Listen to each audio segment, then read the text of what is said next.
Плаќањето на административните такси и останати услуги за добивање на документи од страна на државата од првиот квартал во следната година граѓаните ќе можат да го плаќаат со платежни картички. Оваа мерка се состои од две подмерки. Првата значи дека во иднина граѓаните наместо најпрво да одат на шалтер во пошта или банка и таму да плаќаат уплатница за такса, сега доколку имаат платежни картички, тоа ќе може да го направат на самите шалтери на институциите, каде ќе бидат поставени апарати за користење на платежните картички. Слично како што тоа се прави во останатите локали и продавници од приватниот сектор. Граѓаните и компаниите ќе можат да уплатат за добивање на одредена услуга или такса кон институциите со платежна картичка и преку интернет од својот компјутер.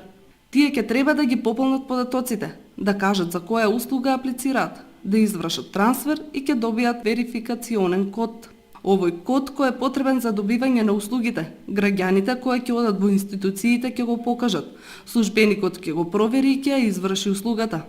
На овој начин граѓаните ќе заштедат време и нема да плаќаат провизии. Она што е сериозно значајно со овој проект е можноста за негова комерцијализација и користење.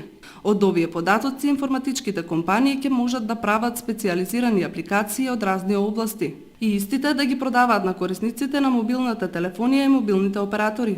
На овој начин во земјите на Европската Унија се прави годишен комерцијален обрат од 60 милиарди евра. Паралелно со ова во некои институции започна плаќањето со картички.